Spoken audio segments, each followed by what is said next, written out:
Hello, friends. Do you read tarot cards? Do you have an old favorite deck of tarot cards that you've had for years and years and years and years? And it's always been good to you, and it's served you well for many, many years. And it is so old that when you shuffle it, dust rises into your nostrils. But still, it's your favorite deck. You've done miracles with that deck. You've been a prophet with that deck. But it's so old and dirty that the sides are all brown and gray and dull. Your deck is probably a biohazard, but you still don't want to give it up. But when you spread it out on your table or tablecloth, this cards stick together and it's gunky and they don't, and certain cards stick to other. I have a cure for that. It's called wax paper.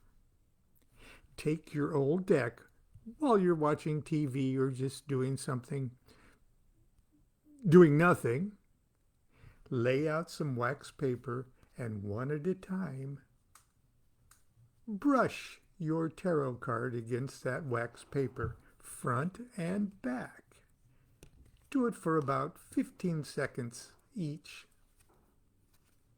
And then put them aside, and then do another one, and then do another one. And in a short time, your cards will be slick and just like they were brand new.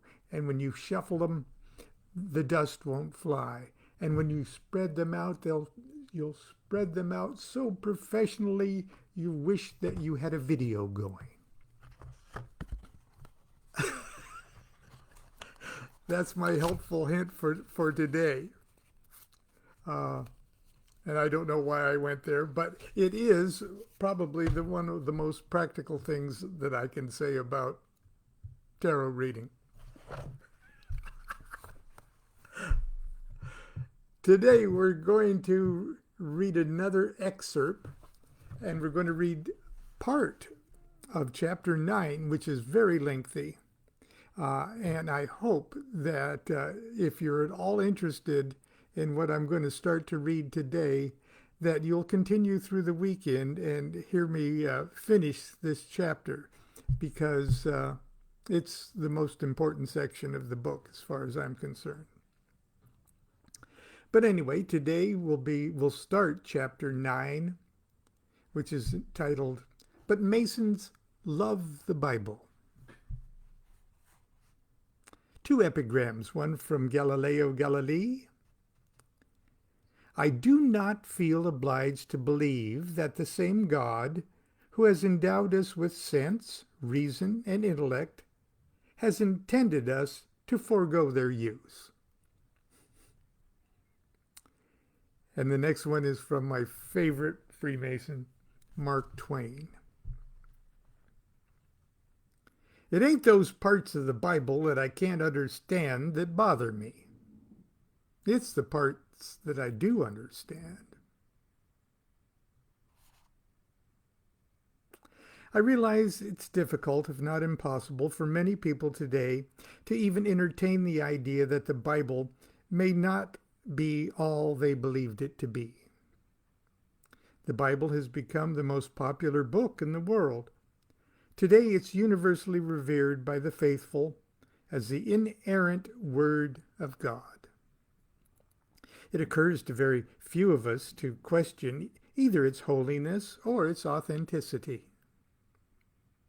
In a world that has gone hellishly mad, we've always taken comfort in the fact that the faith of our fathers is the one thing that remains solid and unchanging. For most of us, it would be unthinkable to suggest that perhaps for the last 2,500 years, the faith of our fathers has been one of the very big reasons why our world has gone hellishly mad. On the surface, Masonry appears to be vigorously at odds with his worldview.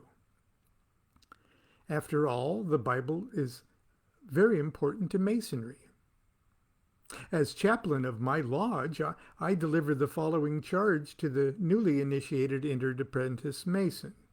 Quote, as a Mason, you are to regard the volume of the sacred law as the great light in your profession, to consider it as the unerring standard of truth and justice, and to regulate your actions by the divine precepts it contains. Unquote. The book I referred to as the volume of the sacred law is in this particular section of the ritual, is in most cases a large Bible that rests upon the altar where the candidate has just taken his solemn oath to the fraternity. I say in most cases, because not all Masons are Christians or Jews. Indeed, as we learned earlier, candidates for Masonic initiation are not asked to identify themselves as member of any particular faith and need only profess a belief in a supreme being and a form of afterlife. At their initiations, these candidates are obligated upon whatever holy book they revere as their own volume of the sacred law. Just a footnote here that's not in the book. I took all of my Masonic obligations on Liber Al Vel Legis, the Book of the Law, the Thelemic major holy book. While the term volume of the sacred law is employed in most Masonic ritual, the words Holy Bible are used in the ritual when describing the book as one of the three great lights of Masonry. The other two great lights being the most recognizable symbols of the craft, the square and the compass. Obviously, there appears to be a conflict of traditions here. It would seem at first glance that such reverence for the Holy Bible would put Masonry at odds with a hypothetical Templar secret that threatens to shoot a very big hole in the Bible's credibility. But let's look more deeply at what the charge says and how it says it. A Mason is to regard the volume of the sacred law as the great light in his profession and the unerring standard of truth and justice. He's counseled to regulate his actions by the divine precepts it contains. These are admirable instructions, and I am certainly not arguing that the Bible or one's own volume of the sacred law is not a rich and sacred source of spiritual inspiration and guidance.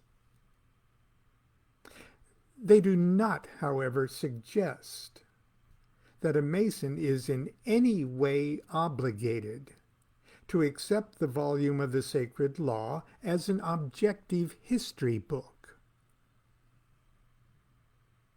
Moreover, it's been my observation that Masonic lectures that employ readings from the Bible or make allusions to Bible stories are entirely self-referential lessons of Masonry and completely free from sectarian doctrines or interpretations.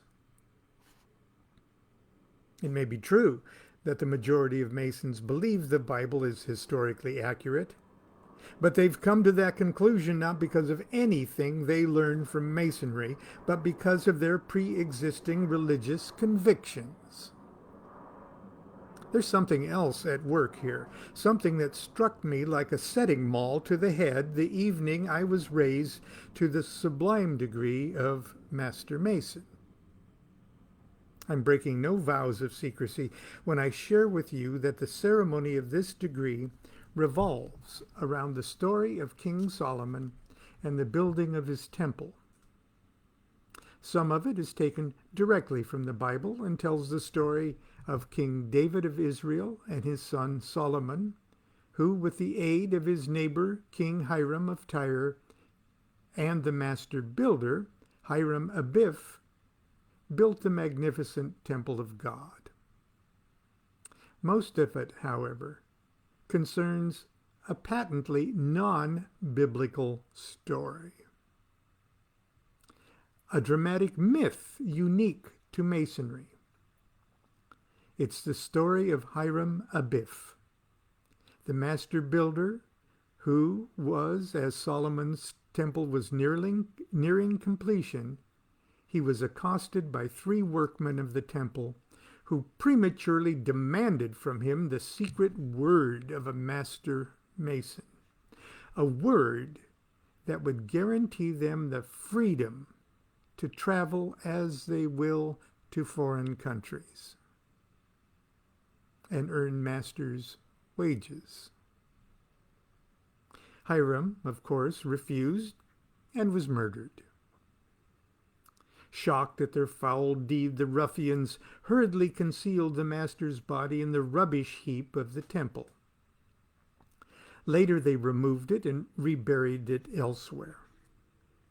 Eventually the villains were apprehended and brought before King Solomon, where they confessed and were summarily executed.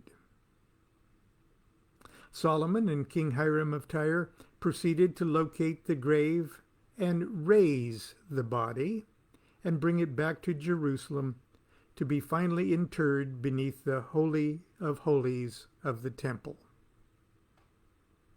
It's a wonderful legend, and reminiscent of the story of Osiris and the dying god myths of a score of ancient cultures and mystery traditions.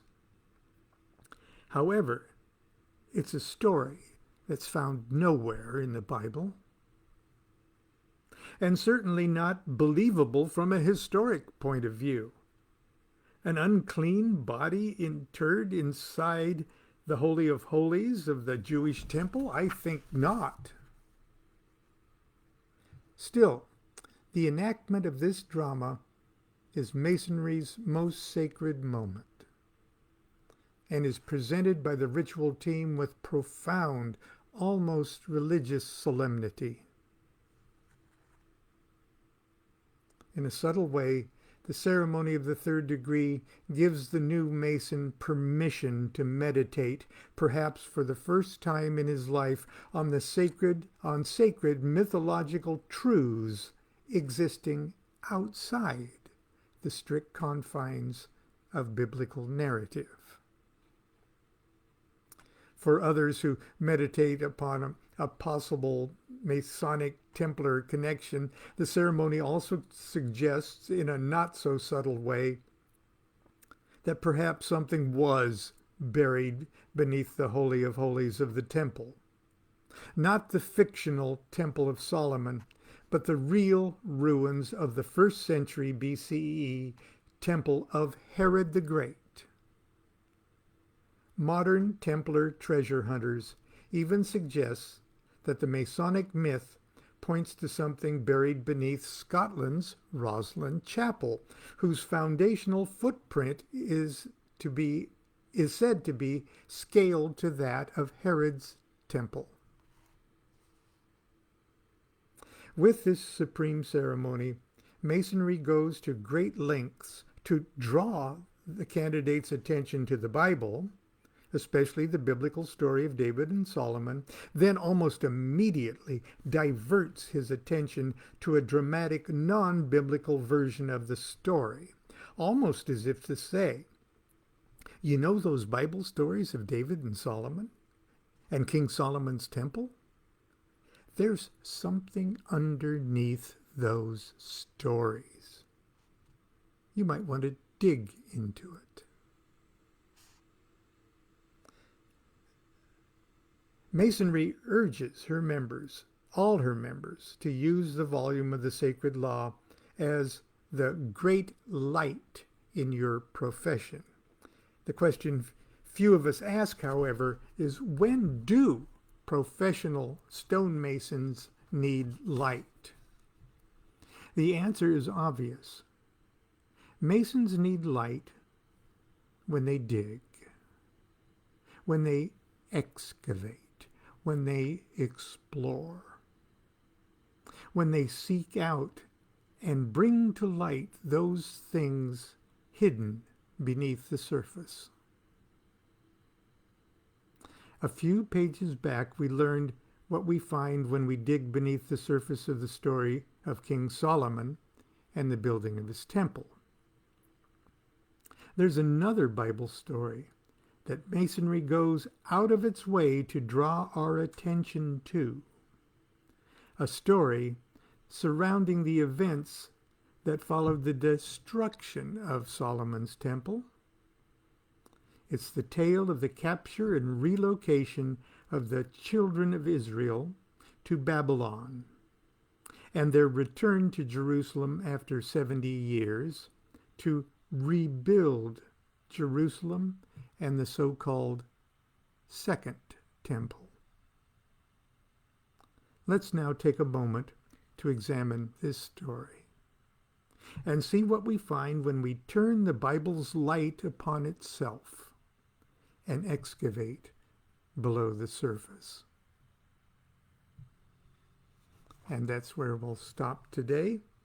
We'll pick it up tomorrow. If you're finding this interesting, I think you'll find tomorrow's even more interesting.